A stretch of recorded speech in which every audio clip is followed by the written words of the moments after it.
Naging wanted na nga ang mga puganteng tumakas mula sa koreksyonal. Iniutos na ni General Pacheco na shoot to kill na ang mga ito.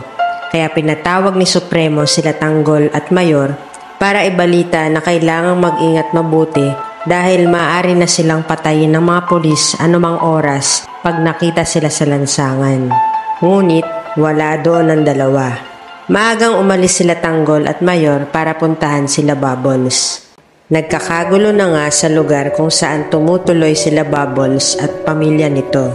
Dahil sa nabaril na sila Bubbles, tinulungan na sila ng mga taong nakatira sa lugar na yon para bugbugin at patayin sila David at mga tauhan nito, habang hinahabol na rin sila nila Tanggol at Mayor.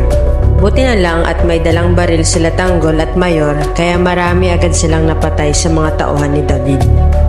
Nahirapan namang tumakas sila David dahil sa dami ng taong humaharang at sinusubukan silang patayin.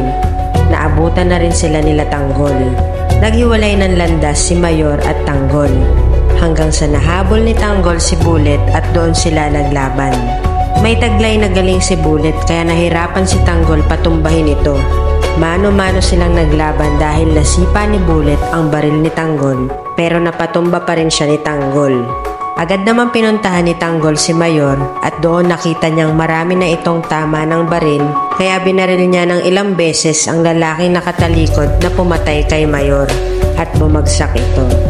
Pero ang hindi alam ni Tanggol ay nagising si Bullet at sinundan siya nito na may dalang pala. Pinampas niya si Tanggol ng ilang beses hanggang sa mawalan siya ng malay tao.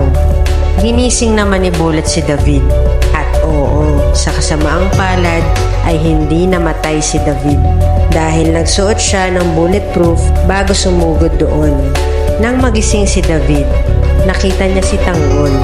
Nang akmang iitakin niya si Tanggol ay may tumirador at tinamaan siya sa hita kaya hinila na siya ni Bullet dahil mamamatay sila sa mga taong tagaron kapag hindi pa sila umalis at tuluyan na nga silang nakatakas.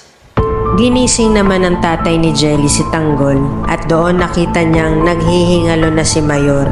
Ibinili ni Mayor ang pamilya niya kay Tanggol at tuluyan na ngang namaalam. Agad namang pinuntahan ni Tanggol si Bubbles pero huli na ang lahat. Patay na si Bubbles. Sinubukan pa niyang gisingin pero wala na talaga. Kaya sa sama ng loob ni Tanggol ay nagpaputok pa ito ng baril ng ilang beses.